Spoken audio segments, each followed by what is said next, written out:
You know what I keep thinking about? When we were kids, we didn't hesitate. You didn't need 3 self-help books and a morning routine to run outside barefoot. You didn't need a networking event to make friends at the park. You just walked up and you said, "Do you want to play?" You didn't stop to wonder if you looked stupid when you sang off key in the car. You were bold before you even knew the word. I know you remember that feeling. But somewhere along the way, something changed. Fear showed up, perfection showed up, and that little voice in your head whispered louder. You gotta wait, you're not good enough. And so instead of running in, you waited. Instead of raising your hand, you rehearsed in your head. And every time you stayed quiet, it was like laying down another brick. And 1 brick doesn't feel like much, neither does 2. But if you keep stacking them day after day and year after year, and you look up and there's a wall between you and the life you actually want. And at first, it feels safe behind that wall, like you're protecting yourself. But silence doesn't protect you. It traps you. And here's the cruel part. Walls don't just keep fear out, they keep you in. You know what's worse than failing? It's realizing you built the wall yourself. And you feel it. Late at night, you're scrolling on your phone, watching someone live the exact life you want. And the only difference between them and you is that they pressed go on life, and you waited.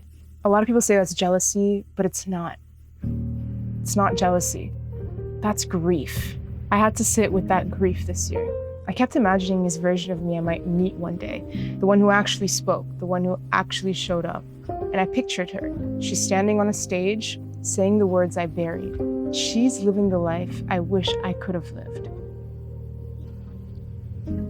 And I'm in the back row, clapping for her, wishing I was her. And that's when all of this hit me. I had to choose. Either I stay silent, or I can finally speak. See, when I was a kid, I didn't dream of being a doctor. I didn't dream of being a lawyer.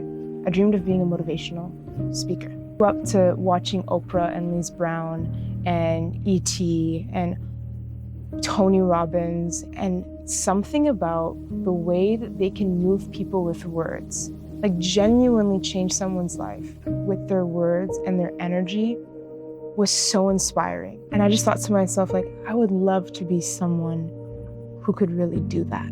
But along the way, I built a business instead.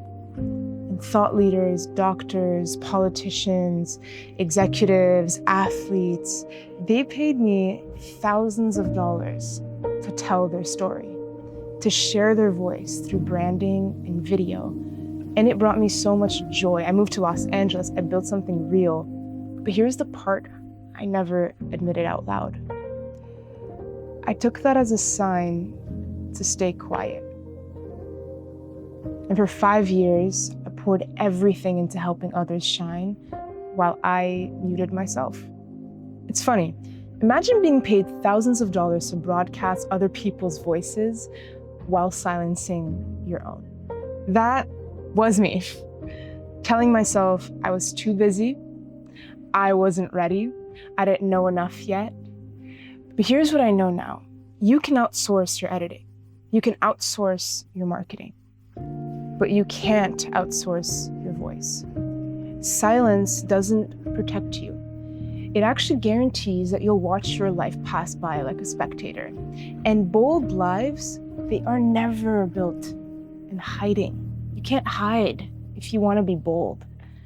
And this isn't 100 courage, it's not 100 brave, it's 100 bold. Here's why that matters. You see, courage is what you feel inside. Bravery is what people admire in hindsight. But bold is what you do. Courage leaves room for hesitation. Bold is moving anyway. Bold is raising your hand when your voice is shaking. It's pitching your idea when you're underdressed for the meeting. It's posting a video with your cracked iPhone screen instead of waiting until you can afford the camera. Bold is sending the text you've been rehearsing in your head for 3 weeks. Brave sounds noble, but bold is messy. And that's the point. That is the point of this entire thing. So here's my challenge. For the next 100 days, I'm showing up. 10 minutes every morning at 7 a.m. No crazy edits, just me, my camera, and my voice. And I don't know exactly what each day will look like. Some mornings I'll share a story I've never told out loud. Other mornings I'll wrestle with an idea in real time. And some days I'll dare to do one small, bold thing. And this isn't just my challenge. I really want this to be yours too, because I know you felt it too. And that project you keep researching, that book you outlined but never wrote, that sentence you swallowed in a meeting instead of saying it out loud. We pretend we're waiting to feel ready, but what we're really doing is hiding. And hiding, I'm telling you, costs more than failing ever could. Like, remember when you were a kid? You didn't care if the drawing was good, you just cared if it was yours. That's what this is about. It's reclaiming that kind of bold. So here's my dare. I want you to comment day 1 out of 100 and start your own streak. It doesn't have to look like mine. It just has to be yours. So welcome to the journey. This is day 1 of 100 bold days. If you're here, you've committed to living a bold life, to showing up messy, honest, and alive. I can't promise perfect on my end, but I can promise presence.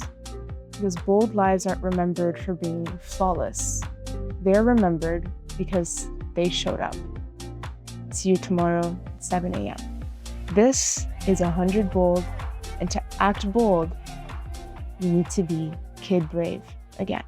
Also, full transparency, I'm reading off of the teleprompter. I was so nervous today because I didn't really know what to talk about, and this is my perfectionism kicking in. So I literally wrote myself a speech, and I'm reading it off the teleprompter right now.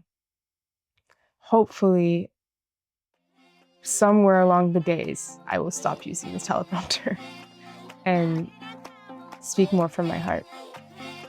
But this is what this is all about.